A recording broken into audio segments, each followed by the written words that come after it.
Bien, esto es finalmente la introducción de las entrevistas que se ha tenido con Raúl, quien, como en el video anterior se vio, que se hizo de manera conclusiva. Esto de alguna manera está teniendo cierto anacronismo, por si acaso de repente ven que de repente como que hay ciertos cambios de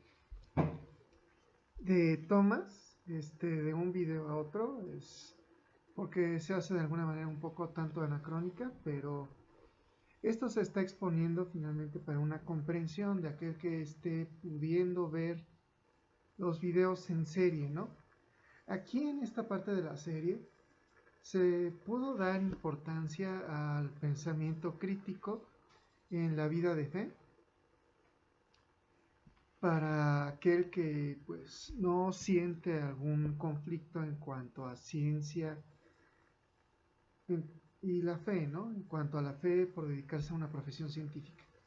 Bien, aún siguiendo con esto, tiene que decirse que aquí sí tal vez se metió una embarrada personal que no fue propia. Esto surgió del entrevistador, de la entrevista, no del entrevistador, no de la entrevista, del entrevistado. El entrevistado comenzó a poder sacar algunas cuantas cuestiones que tienen que ver conforme a cómo ver una forma de divinidad en todo esto, ¿no? Cómo podemos ver, y esto es parte de lo que se está queriendo exprimir con Raúl, qué especie de Dios nos da en la Biblia. Aquí Raúl nos aporta un poco sobre esta, vamos a decirlo así, de esta fotografía que podemos extraer de la Biblia, que Raúl concuerda con algunas teologías. Aquí este concordamiento, en alguna ocasión yo lo pude exponer en la iglesia cristiana, Fraternidad Cristiana Vida Nueva, menonita, en cómo se ve, esto es muy afín al teísmo abierto, en que el teísmo abierto es una bifurcación al molinismo. Y es que si vemos conforme a la propia exposición que se ven en fotos propios acompañantes a la entrevista, aquí en este video, hablamos del NP, el problema P y NP, sobre cómo ver la solución de este tipo de problemas. Estas soluciones aportadas en cuanto a esta fotografía de Dios que se ve en la forma NP, lo viene aportando el teísmo abierto.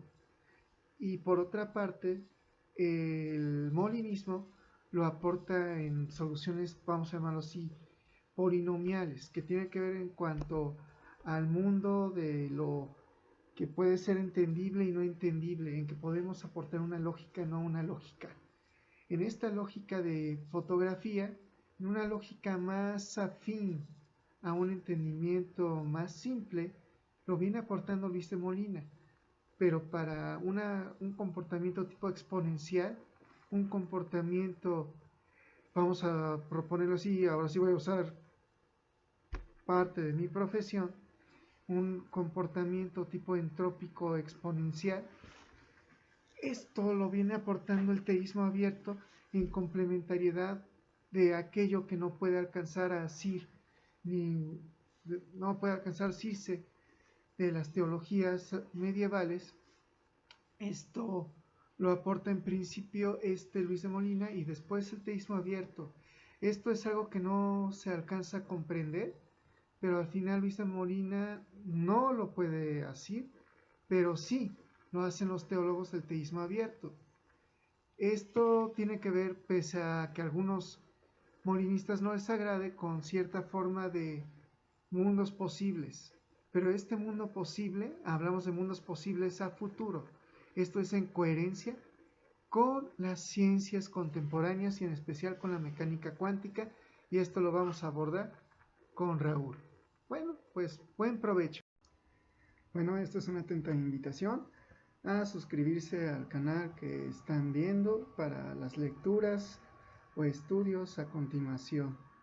Pues agradezco mucho su atención y pasamos a lo siguiente. Acerca de cómo se presentó Dios al ser humano, al primer Adán en el relato bíblico. Para el texto bíblico, Dios se le presenta al hombre, o sea, lo crea y de alguna forma empezaron a platicar. Eso no, que yo conozca, no está relatado. Ok.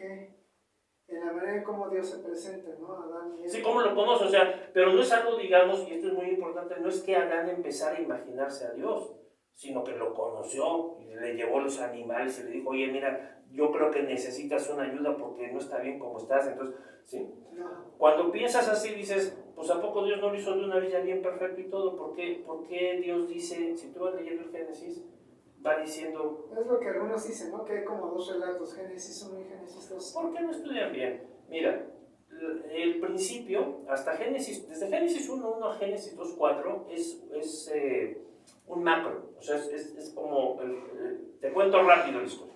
Y a partir de Génesis 2.4, entonces hay un zoom al día sexto. Lo que pasa es que eso no se hace con cuidado. Pero si vas leyendo con cuidado en el hebreo, lo que vas a ver es que tienes primero rápidamente te cuentan algo muy general y luego te hacen un zoom para que vayas viendo los detalles de un momento en específico. Y eso se puede comprender, Raúl, si uno lee en el contexto y las letras hebreas, como tú Claro, o sea, mira, ¿cuál es un problema? Toda traducción tiene la limitación del traductor, además de muchos problemas del idioma. Entonces, todas las traducciones por necesidad son traiciones, dice algún escritor. Pues sí es cierto, traductor, traidor, ¿no? Ajá, bueno, pero no es que se trate de traicionar, es que uno trata en sus limitaciones de poner el mensaje en otro idioma, en otra cultura, en otro contexto. Por eso, regresar a leer el hebreo ni siquiera es suficiente. Porque tendrías que estarlo leyendo, y es uno de los grandes esfuerzos que siempre tiene que hacer un buen biblista. Tienes que regresar no solo al idioma original, hebreo, arameo o griego, sino que tienes que hacer el esfuerzo por ponerte en la mente de un individuo de ese momento. ¿Qué conocía ese individuo? ¿Cómo vivía? ¿Qué esperaba? Y entonces, ¿qué entendió? Olvidarte de vivir en el contexto científico y ponerte en ese contexto. Tienes que ponerte en el contexto en el que él estaba para ver cómo qué le dijo a él el texto. Cultural, es una bronca, pero sí. se tiene que hacer para que puedas de ahí rescatar esa información y decir, bueno, lo que está diciendo ahí es esto y esto, y es que eso tenga algo que ver con la realidad, lo podemos discutir, pero eso está diciendo, ¿no? El espíritu del texto, ¿no? Sí, fíjate que es muy importante, no solo el sentido del autor, ni el sentido del texto, sino el sentido del lector. Eso es fundamental. ¿Cómo lo leía? ¿Cómo leyó un cristiano del siglo I la carta de Pablo cuando le llegó? ¿Y qué entendió por eso? Porque su cultura le decía ciertas cosas, porque entonces lo entiende diferente a como lo leemos hoy. Y no solamente si leyó, porque recordemos que en ese momento... ¿Cómo lo escuchó? La historia clásica era que se paraba a alguien y lo leía en voz alta y todo el mundo escuchaba. Todo eso es vital, todo eso es vital.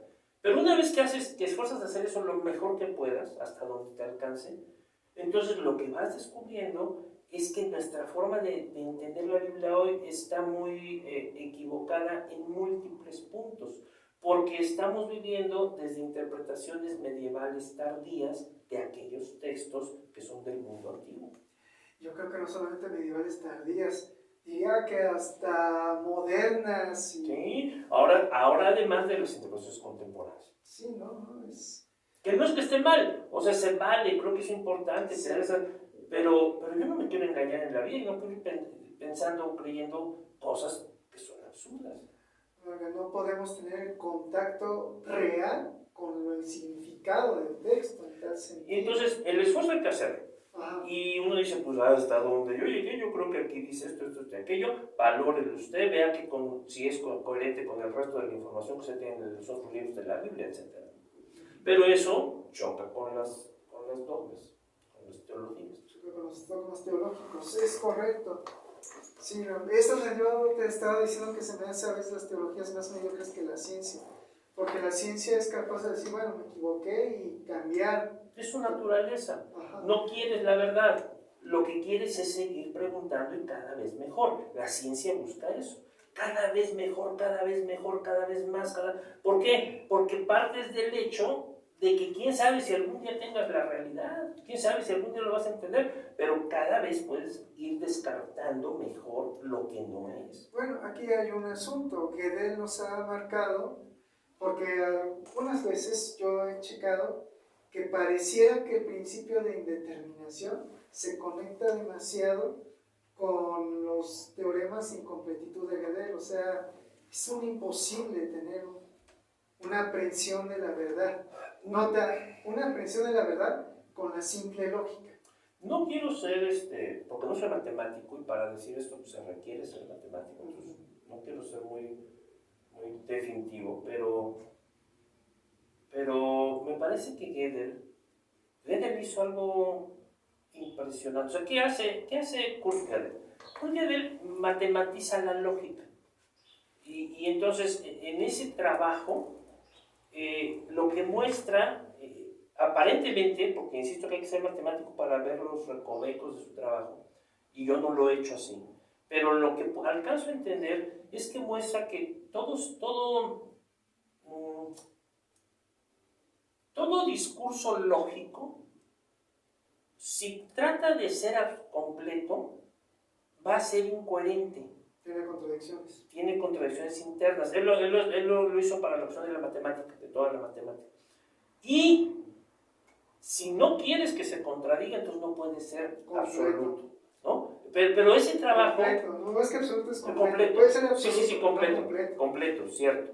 Pero ese trabajo creo que haría falta como matemático, les digo que eso yo no lo soy, revisarlo, trabajarlo, criticarlo más, expandirlo. O sea, creo que ese trabajo sobre lo que hizo debería profundizarse más y avanzarse. Pero yo no estoy capacitado para eso. Yo le tengo que creer ahí a los matemáticos que me van diciendo cómo van a... Es que no solamente los matemáticos, estos son de los lógicos. Sí. La matemática tiene por fundamento la lógica. Sí. Y entonces cuando tú haces matemáticas estás haciendo lógicas. Pero no te vas a hacer lógico, tienes que ser lógico matemático para entrar al teorema este. Pues es que es el asunto, ¿cuándo es lógica matemática y cuándo es matemáticas? ¿No? Es como que sí, nunca ves a veces la frontera. Sí, en ese sentido... Uno como físico matemático uno lo ve, ¿no? En ese sentido me limitaría a decir, cuando tú puedes remitir esto que estás encontrando a mi lógica cotidiana humana. Sí. Y en este sentido, por ejemplo, ahí los físicos, y más cuando estamos haciendo física matemática, encontramos dónde están los puentes y dónde ya decimos, aquí por más que queramos, ya no se puede, porque si queremos ser totalmente completos, por ejemplo, la mecánica cuántica hasta la fecha tiene la presunción, pese a todas las críticas que ha tenido, de ser completa. O sea, criticas las interpretaciones o formulaciones de la mecánica cuántica. Y cuando haces nuevas formulaciones, también estas nuevas formulaciones tienen a decir, bueno, pero aquí hay una según, ¿no? O sea, al final, todo se vuelve una especie de lógica matemática que es como que Gödel ya nos puso el problema, ¿no? Nos dijo, vas a llegar hasta un punto en que si tú no quieres tener contradicciones... Se queda abierto el sistema. Sí, tiene que ser abierto, ¿no? No lo sé, esa afirmación no sé si se acepta. Bueno, es lo que encontramos. Sí, por eso digo, ahí ya les tengo que creer o no creer, pero no tengo las herramientas para ponerlo para poder trabajar sobre.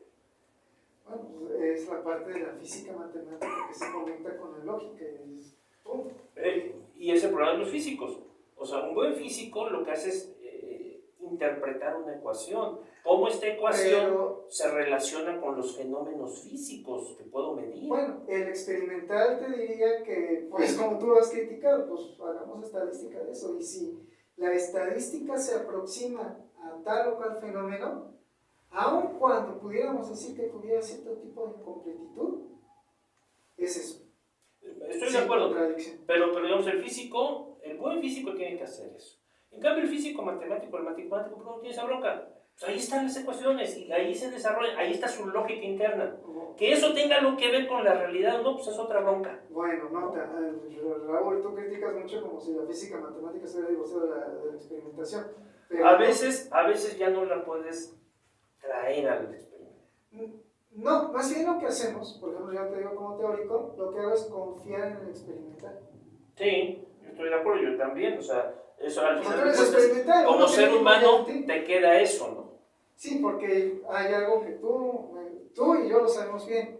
Uno no puede ser todólogo. No. Entonces yo les creeré, pero me queda la duda. Gödel tendrá razón. O sea, yo honestamente no lo sé. Bueno, aquí en cuanto a Gödel, el asunto es de que es la lógica, ¿vale? Aristóteles tiene su límite. Y eso, Bull tiene su límite. Y es un jovencito. ¿Cuántos años tiene Gödel cuando hace su teorema? Es cierto, pues era mucho más joven que Hilbert, porque Hilbert pretendía hecho. ¿Y cuántos años tenía Hilbert? Ay, ya está a punto de casi morir, como de 70, 80. Gödel es un jovencito en la década de los 20 cuando desarrolla este austriaco genera eso, chavito. ¿Sí? Entonces por eso dice, ay, ¿a poco no un muchachito de 20 años como Einstein, que tenía menos de 25, como tantos físicos? Tenía la mente... Voy a confiar en lo que un chamaquito de menos de 25 años desarrolló, eso es la verdad. Pero en fin, es lo que tenemos y mientras yo no sea capaz de evaluarlo críticamente, o me aguanto o le doy la espalda. O mejor dicho... Y eso le pasa a los pobres creyentes estándar, y eso es quizá la gran tristeza, pues no estudian todo esto. Entonces tienen una teología, una dogmática de su iglesia. Entonces, ¿qué van a hacer? ¿Se van a meter a estudiar así como yo pienso la lógica matemática? Y digo, no, pues ¿cuándo voy a hacer matemáticas? Y dicen, pues ¿cuándo voy a ser biblista? No, pues nunca, no, pues yo le voy a creer a mi pastor y se acabó la bronca, ¿no? Creo que aquí hay un problema muy cierto, lo que hemos estado explorando. Primero, en Latinoamérica, vamos a decir Latinoamérica, la gran mayoría de los pastores no estudian... ¿En serio? Ni siquiera teología, ¿no? Bueno, peor todavía, ni siquiera teología. Luego, los pastores tienden a...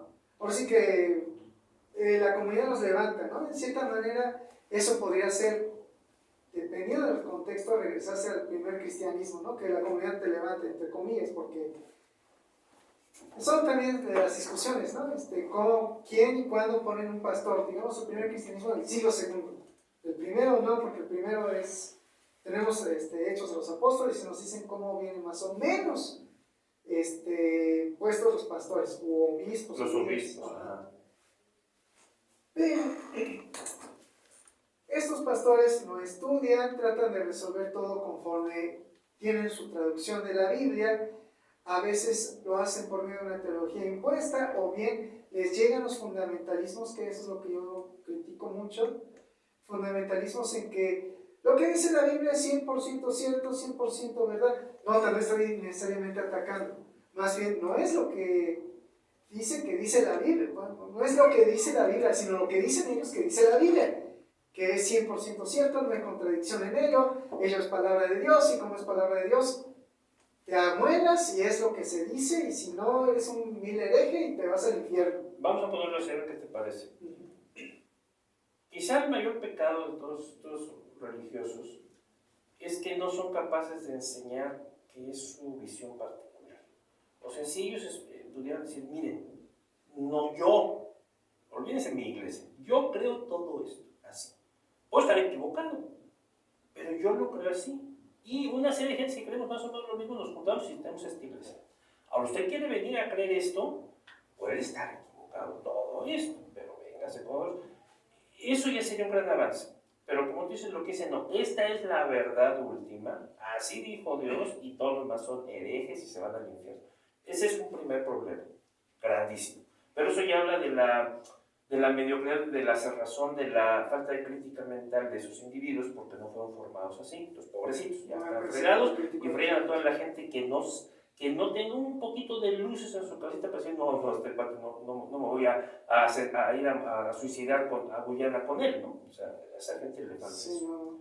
Pero luego tienes el otro que sí está medio formado, que sí explica un poco que que está en las cosas, sí, pero no tiene tanta conocimiento, tanta formación, y ahí el problema está, ¿por qué se apegan a ciertas interpretaciones y no le dan la oportunidad a un poco más de estudio, de profundización? Si se sale de alguna de las cosas que sus iglesias históricamente, tradicionalmente han creído. ¿Por qué pasa eso? ¿Es parte de la naturaleza humana? ¿Es propia de la religión? Estamos profundizando con la pregunta que Raúl nos llama a reflexionar, y viene pues el aporte de Raúl para acerca de esta pregunta. O sea, ¿por qué estos pastores no hacen eso? Y me llama mucho la atención las cosas que a mí me dan, porque esto yo se lo he preguntado a los pastores. Creo que nos piden muchos cursos, platicar con ellos, en fin, con sus iglesias. Y en algún momento yo les pregunto, bueno, te voy a contar un caso extremo. Estábamos un día en el Evangelístico de México, un instituto protestante. Estábamos dando un curso así de introducción a la Biblia básica. Y entonces se para uno de los estaba mucha gente, cientos de personas, se para uno de los pastores de una de esas iglesias que había ido, y se me acerca, saca su cartera. ¿Cómo me acuerdo? Sacó su cartera y la puso ahí en la mesita. Se me acerca y me dice, oiga, mire, lo que usted está diciendo, yo sé que usted tiene razón, pero esta gente aquí no creemos eso. ¿Cómo le podríamos hacer para que ya no toque usted ese punto? ¿Te imaginas? O sea, eso es como que... Y ese fue el amable, pero ese fue el amable, ¿no? O sea, entonces, ¿qué te cuento con esto? Iglesias de Tlaxcala, creo que eran las que venían, los de Hidalgo. Entonces, bueno, a lo que quiero ir es que les preocupa honestamente, porque yo luego hablé con ellos, pero oiga, no se da cuestión. Es que mire, usted no sabe el problema de vida que les va a ocasionar si sigue diciendo esto. Van a entrar en una contradicción que los puede alejar de Dios, y esa es mi responsabilidad. Yo no puedo permitir que usted haga eso. Y lo entiendo. O sea, no es que esté de acuerdo con él, pero entiendo su preocupación. El problema es que no se educa a la gente para que no se suicide cuando se da cuenta que no es lo que creía, ¿no? Casi diría que laxa es esa fe. ¡Claro!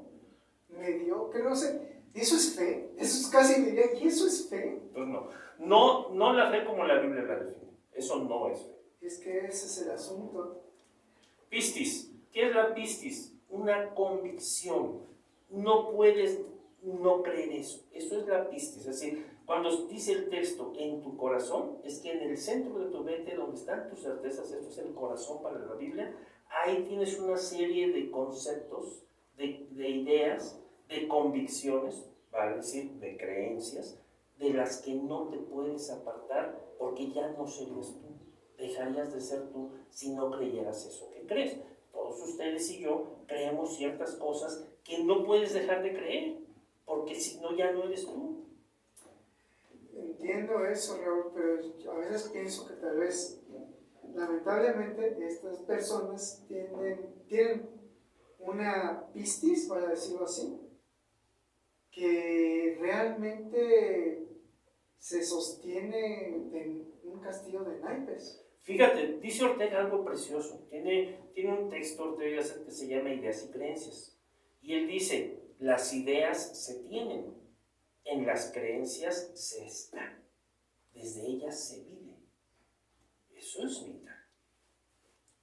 Pero, por ejemplo, esta persona que hasta pareciera, perdón que lo dijera así, pareciera como cuando de repente en México, ¿no? Sé que Obrador combate mucho la corrupción, pero lamentablemente a nivel de cancha hace falta mucho de esta cultura. Sí, para los que no están en México, para que entiendan lo que pasa en la Ciudad de México. Ajá. Cuando te detienen, ya más en el Estado de México, te detiene un policía y como que dices, no, se pasó el alto y aparte va a alta velocidad, casi mata aquí a la otra persona, diríamos aquí en México, al otro cristiano, que ni cristiano tal vez sea, pero por así decirlo, y yo le voy a poner una multa. Y el otro, pues, ¿cómo nos arreglamos, oficial? ¿Cómo nos arreglamos? Eso pareció. Es que eso fue. Sí. Por supuesto, no nos arreglamos. Yo seguí eso, tenía que explicar que el pobre hombre tenía una cara que lo hubieras visto. Sí, no, el asunto es la convicción, ¿no? Pero Justamente en ese sentido de convicciones, esa convicción tan laxa que dice que realmente entras en contradicciones y al final todo lo que tú creías que era tu fe, realmente no es fe. Eso es lo que yo voy, eso no es fe. O sea, una fe debería ser tal que aunque así fuera muy delgada, se puede sostener. Es que la fe es una cuestión de todo o nada. O crees algo o no lo crees. O crees que eres Bernardo o no lo eres. Pero no puede ser que medio soy Bernardo, pero la verdad es que no estoy seguro si lo soy. O sea, eso no te pasa. No puedo decir, ¿es de día o es de noche? Pues como que es de día, pero a lo mejor es de noche. O sea, eso no puedes. A eso nos referimos. Esa es la certeza. Esa certeza es la creencia para la vida. Aquí ya no se está sujeto a una lógica difusa, ni a una hermenéutica analógica, ni equívoca, No. Sino una completa hermenéutica unívoca, ¿no? Sí. Una lógica aristotélica. No tienes de otra, sí o es no. Esa es la creencia. Y o Dios me va a ayudar o no me va a ayudar. Se vale vacilar. Tienes el corazón, que es el núcleo de la mente para el pueblo hebreo, y tienes la nous, tienes la mente, que es donde están las ideas, no las creencias. Entonces las ideas, pues dudas, oye, sí me querrá ayudar Dios, pero si la otra vez pequé en esto. Y entonces tienes a Gedeón diciendo, ¿pero me vas a ayudar? Sí, a ver, ¿qué prueba quieres? Pues pongo. Aquí fíjate que aquí hay algo muy interesante, Raúl. Y es que creo que por eso en ocasiones sí se tiene que o precisar o acotar o ver qué onda con las creencias. Porque yo que estuve con los menonitas en el anabautismo, hay algo muy claro que tenemos experiencia de Munster, en que la gente ahí creía, tenía la firme convicción de que para ellos Jesucristo iba a regresar en su pueblo, pese a que uno dijera, oye, eso es en Jerusalén, ¿no? O sea, ¿cómo crees? Pero para ellos era, Jesús va a regresar y nosotros somos guerreros y aquí tenemos la convicción de que Cristo va a imponer su nuevo reino mesiánico en este pueblo de Munster. Y por eso estamos aquí esperando y que vengan los católicos a destrozarnos si quieren, pero Cristo va a venir y nos va a defender, porque tenemos la creencia y la firme convicción de que así va a ser. Y llegó Cristo. No. No, ok. Entonces, ¿cuál es el problema? Que es una variante ligerísima, pero vital. No se trata de creer cualquier cosa. Para la escritura, no se trata de que creas lo que quieres, lo que te hace feliz, lo que te da sentido. Para la escritura, solo debes de creer lo que Dios ha dicho o te dice a ti. Si no te lo dijo a ti, si no lo dijo Dios, no debes creer. Aquí hay otro según. Esto es para ir construyendo. Sí. Mucha gente no nos va a entender si no está en contexto. Correcto. Y sobre todo porque esto que decimos que ocurrió en Munster se repite en el contexto contemporáneo pentecostal. Sí. En el sentido de que también Tomás Munster, es que luego es Munster, y Munster era el pseudoprofeta loco que decía eso, y también tiene muchas doctrinas muy interesantes de tipo justicia social, solo que apenas se rescata, creo que con Marx y otros, ¿no? Pero se vuelven más laicas, por así decirlo, ¿no? En el rescate de la idea de la justicia social, y más que vivían en un feudalismo. Y como que él proponía una nueva forma de civilización, vamos a decirlo de manera así, porque para él eso es el reino. De hecho, los menonitas dicen, pues en parte de sus razonamientos, parte estaba bien, pero lo que estaba mal era de que, ¿cómo crees que, o sea, no ocurrió? O sea, si quieres... Y por lo tanto, se valdría, diría alguien, con toda razón, de dudar de todo lo demás. O sea, si él me está diciendo que esto y no ocurre, ¿por qué le voy a creer cualquier otra cosa que haya dicho? Que haya planteado o propuesto. Ajá. Aun cuando tal vez depurando haya cosas plausibles, dices, pues, esto está bien, ¿no? Sí, vaya, es lo que sí dicen los menonitas. Bueno, no ocurrió, pero sus planteamientos pues son propios del anabautismo y como menonitas pues lo tomamos, ¿no? Con asegúnes, ¿no? Porque todavía se sigue refinando y hay que contemporaneizar esto, hay que ver qué tanto realmente hay, qué tanto realmente no es como él decía. Y para Munster, que es el problema de estos nombres de Basilea, para él era profecía, para él Dios le había hablado y eso era, y también tenía su comportamiento, ¿no? Su preparación de lo que él leía según él en la Biblia. Sí. Y entonces en ese sentido es como que ¿Cómo la escritura... ¿Cómo demuestro que Dios no le habló? ¿Y cómo demuestro que Dios no lo engañó? Fíjate lo que te va a hacer la pregunta, ¿no? O sea, sí le habló, pero es una mentira. No, mi Dios no dice mentiras. Y entonces vamos a estar en la escritura. Y vamos a ver si no hay ningún caso donde los hombres y mujeres de Dios dicen mentiras. Y si dicen o no que Dios les dijo que... O sea, esto es una cosa bien compleja, pero muy interesante si lo tomas en serio. Te doy un solo ejemplo. San Pablo. Pablo es, por supuesto, uno de los luminares del cristianismo, para decir Papini, ¿no? O sea, hay una serie de pensadores a lo largo del cristianismo que son fundamentales, imprescindibles. Pablo es uno de ellos. Yo no creo que sea un pensador, yo más bien creo que es un trabajador del cristianismo y no creo que Pablo esté inventándose lo que va a enseñar. Estoy convencido de que Pablo recibió esa revelación en Antioquía de Siria, porque eso dice el texto, que ahí los cristianos fueron llamados. Pero la palabra griega que se usa no es que los llamaron, sino que ahí se les reveló que eran cristianos. O sea, la naturaleza del cristianismo. Y a esos que estaban ahí, a ellos fueron los que dijeron, o sea que ahora Cristo nos recubre, o sea que ahora estamos ungidos, o sea que ahora tenemos Espíritu Santo, o sea que ahora somos una nueva creación. Todo lo que Pablo va a enseñar después creo que ocurre primero en Antioquía. ¿Qué es cristiano? ¿En qué sentido? O sea, como tú dices, el Espíritu reveló que ahora son que ahora eran una nueva creación, que había una creación original de seres espirituales y luego una creación de mundo material, pero que el cristiano iba a ser una mezcla entre lo espiritual y lo material en una nueva criatura. Un ser transicional. Pues si quieres llamarle así, eso somos. Y ahorita tenemos dos naturalezas, pero cuando resucitemos tendremos ya eso como mezcladito en una sola cosa. Cristo fue el primero y luego todos los que lo quieren seguir. Ok, entonces un cristiano es un ser transicional. Sí, una y eso es lo que revela el Espíritu Santo, ¿no? Eso es lo que está en la Escritura, o sea, eso Pablo escribe eso. Bien, seguimos sobre el asunto de cómo distinguimos lo que pasó con los anabautistas, con Tomás Munster. Entonces, Pablo, quiero que se pongan en los zapatos de aquella época. Pablo llega a la sinagoga, se avienta la lectura, por ejemplo, de algún libro del Antiguo Testamento y dice, el que haga estas cosas por la ley va a vivir, ¿no? Así. Y entonces Pablo cierra y dice, eso dice aquí, pero ya no. A mí Dios me acaba de revelar que ahora no se vive así, sino que vamos a vivir por la creencia. El que quiera creer en Jesús como el Mesías, el Salvador. Y los otros no tienen más que la palabra de este fulano que está ahí parado, diciéndoles que lo que dice la Biblia, su Antiguo Testamento, su Tanaj, ya no, que eso ya no se aplica, que ahora hay una nueva revelación que él tiene, que Dios le reveló, que Cristo le dijo, que ahora este es el camino.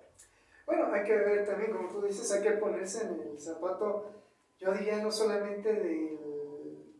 Es que es el asunto, si nos divorciamos del contexto de ese tiempo, obviamente nos parecería para nosotros así, de buenas a primeras como una herejía. Bueno, por eso lo quieren apedrear, por eso lo apedrearon varias veces, por eso lo persiguen los judíos. Aunque también hay que recordar que para ese contexto, de hecho todavía siguen en parte de las discusiones de a qué viene a ser el Mesías, ¿no? Tal vez Pablo en ese sentido tiene la revelación, no, tal vez Pablo tiene la revelación. Porque tú tienes que eso y yo también, pero ¿cómo demostramos que la tuvo? O sea, ¿cómo demostramos que la tuvo? Bueno, yo observo, por ejemplo, los actuales rabinos judíos todavía toman de los debates de Hillel y Shammai y llegan a decir, cuando venga el Mesías se nos dirá qué hacer. Y uno dice, oye, pero para nosotros los cristianos ya vino, o sea, el Mesías ya nos dijo qué hacer. Y Pablo es el que nos viene a decir, sí, yo les digo qué hacer, porque el Mesías ya vino. O sea, como que Pablo es ese puente de entendimiento que es obvio que por el pluralismo del judaísmo en ese momento, no a todos los judíos les pareció. Y tanto no les pareció que, como tú dices, Raúl, se reproduce el fenómeno de que vamos a apedrearlo. Pero otros dicen... Se vuelven y lo creen y son los primeros cristianos. Y más... en esos lugares. Y más por la parte que entre judío y no judío, que dicen, oye, como que me convence porque para ser de los tuyos no tengo por qué circuncidarme, ¿no? Por parte del hombre, ¿no? Sí, de los gentiles. De los gentiles. Que además quieren entrar a ese judaísmo que ahora es cristianismo. Correcto. Y como que eso nos da esa transición. Bueno, yo lo veo de esa manera. Pero a lo que iba. Ajá. Él llega y dice, a mí Dios me dijo otra cosa. Y si está ahí en la Biblia, pues ya no vale. ¿Quién el día de hoy aceptaría eso? Que llegara alguien y dijera, pues sí, en el Nuevo Testamento, pero a mí Dios me dijo otra cosa. Pues sí, hay gente que ha aceptado esas locuras y termina haciendo locuras. Pero Pablo también dijo algo que era una locura, o que parecía por lo menos una locura. Sin embargo, él tenía algo muy distinto como para dar prueba o evidencia de que no andaba tan perdido. Y por eso todos estos milagros que se le asocian y todas estas formas de demostrar para la sociedad de ese momento que no está diciendo tonterías, son tan vitales. O sea, a ver, tú puedes, a ver, levanta ese muerto. O sea, tú dices que estoy engañando, a ver, cúrate el fulano. O sea, y ahí la gente dice, bueno, puede ser que sí, como con Jesús. O sea, nadie podría hacer lo que tú haces si no viniera de Dios. Entonces, aunque no te entienda, aunque no me dé mucho sentido lo que estás diciendo en relación a lo que yo sé de Moisés, pues órale, te voy a ir siguiendo porque lo que haces me convence. Pero Pablo comete un error tremendo. En el libro de Hechos se nos cuenta, hacia el final del libro de Hechos, que Pablo decide ir a Jerusalén. ¿Te acuerdas? Cuéntame, sí. ¿Qué ibas a decir? Sí, de hecho, eso a mí como leyendo a Boyd, obviamente, ya voy a tener que sacar un poquito... No quiere decir de quién, por si no leyeron bien el autor, al leyendo. Gregory Boyd. ¿Quién es Gregory Boyd? Es un autor que, de hecho, viene originalmente del ala calvinista de la teología, que pues se ve confrontado con una nueva apreciación, vamos a llamarlo así, que es el teísmo abierto, que él originalmente venía, pues un padre ateo, él realmente no creía en Dios, le comienzan a hablar de Dios, se vuelve cristiano. Yo me identifico mucho con él en este sentido, un padre ateo. Ajá. Y entonces él ahora va a ser un gran exponente de un tipo de creencia que llamamos teísmo abierto. Se llama teísmo abierto. Que aquí es interesante, porque los molinistas, por ejemplo, llegan a decir, no, es que el teísmo abierto me parece que está mal, bla, bla, bla. Yo a algunos les he dicho, oye, es que al final, tu molinismo, tú solamente lo ves que te parece mal, pues quizá contrafactuales, ¿no? Y que tú dices que no hay quizá contrafactuales, y hoy dice que sí. Obviamente son cosas que hasta yo digo, hay que saber mucho español, ¿no? Yo creo que el teísmo abierto no es conocido en el mundo, ni en el católico, ni en el protestante latinoamericano. No. Entonces quizá haya que explicar un poco más eso. Sí, por ejemplo, Boyd ha tenido sus acercamientos con los menonitas. De hecho, llegó a decir alguien de Canadá que ese era de los buenos ahí, que llegaron a un campamento de los menonitas, que tuvimos una reunión cuando yo estuve con los menonitas. Y dice, sí, hemos tenido acercamientos con Boyd. Y Boyd también llega a decir, pues sí, también como que ya no somos menonitas, casi lo llega a decir. Y el asunto es de que hay estos acercamientos, pero ni los menonitas saben qué onda con lo que Boyd habla del teísmo abierto, que como hemos dicho es una forma de molinismo, pero yo lo veo en el sentido de cómo vemos la mecánica. O sea, es que hasta tiene sus relaciones en las apreciaciones de la ciencia. Y cuando hablamos de probabilidad, que la mecánica cuántica a veces es probabilidad sobre probabilidad. O sea, como que tú tienes un escenario de probabilidad, pero la mecánica cuántica te viene a probabilizar más lo que te viene a ser probable. Te dice, mira, si tú haces tu integral de camino de Feynman, como que, ¿cómo llegas de un punto a otro? Puedes llegar por todos los caminos posibles. Y uno dice, pues es por probabilidad, pero ¿cómo? Con una suma una integral de probabilidades. Y dices, está medio loco, ¿no? Sí, pues eso es lo que propone el teísmo abierto. O sea, porque... Hacer integral de probabilidad. Algo así, porque el molinismo te dice, hay posibilidad. El molinismo. El teísmo abierto te dice, no solamente hay posibilidad, sino hay posibilidad sobre posibilidad. O sea, lo que te parece posible es más posible todavía, o sea...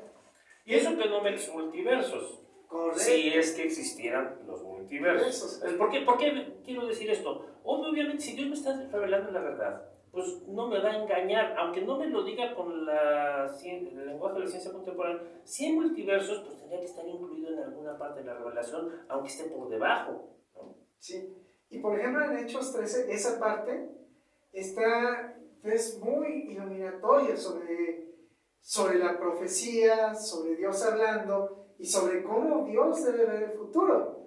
Porque resulta que Ágabo le dice algo a Pablo en cómo va a ser precisamente entregado, Sí. y que no es precisamente como Ágabo dijo.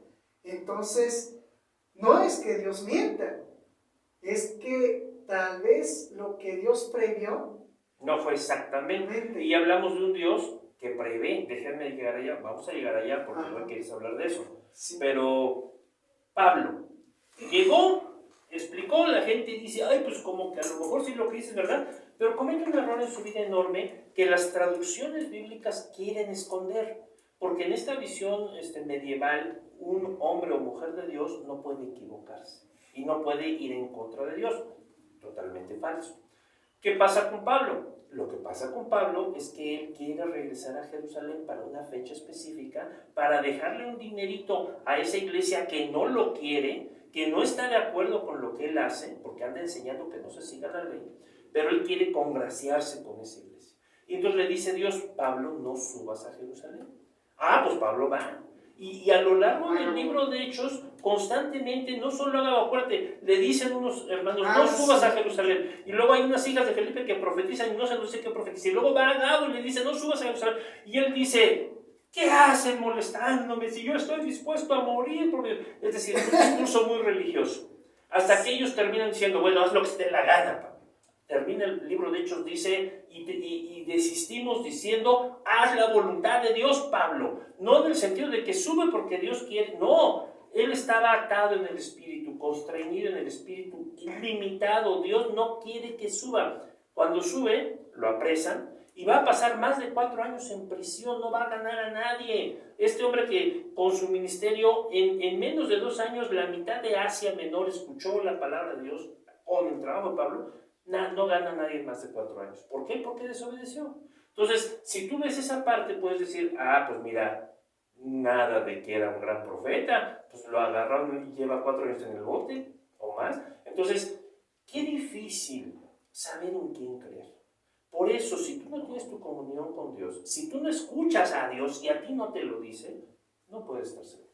Pero por ejemplo, no puedes creer. Bueno, pero en el caso de Munster, o sea, pues ellos creían firmemente y por eso murieron. ¿Hasta qué punto Munster de verdad?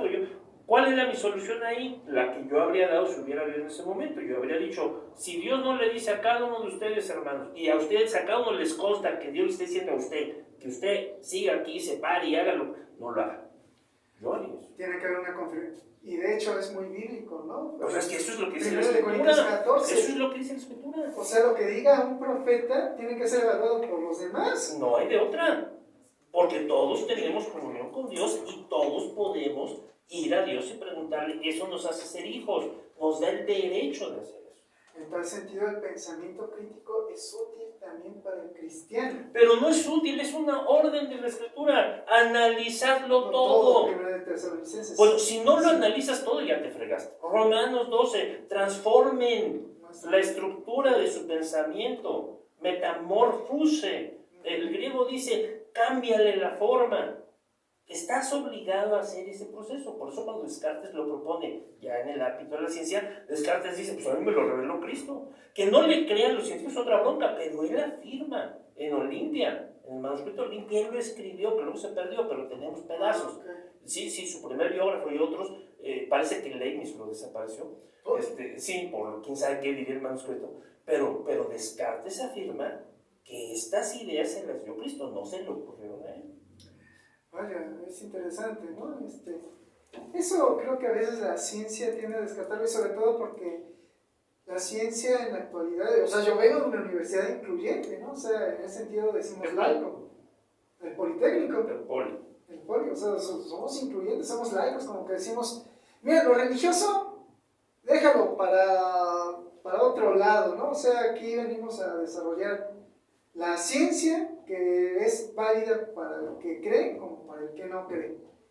Si lo que es válido para ti como creyente, pues te respetamos y tú crees lo que quieras creer, o no creas en lo que no quieras creer, porque yo creo en otra cosa. Y no vamos a venir a discutir aquí de lo que creemos. Eso es muy claro para el caso mío como preparado en el Politécnico. O sea, yo no voy a ir a discutir con nadie.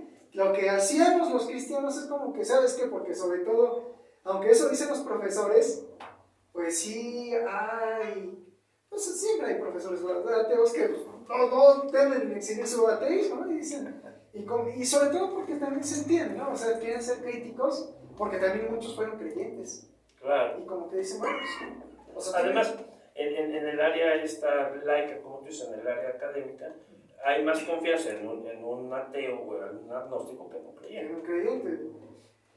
Y los que éramos creyentes, sobre todo yo, como evangélico, pues me reunía con los míos. Yo pegaba como pescaditos, fui líder de célula en algunas ocasiones de 2 escuelas, y pues ahí pegaba pescaditos y me reunía con mis amigos que eran creyentes, sobre todo porque a mí anímicamente me fortalecía. ¿Qué o no? Estar en una escuela en que el profesor tiene que ser estricto, porque las matemáticas no son como para que estás contento, pues te pongo 10, estás feliz, pues te pongo 0, ¿no?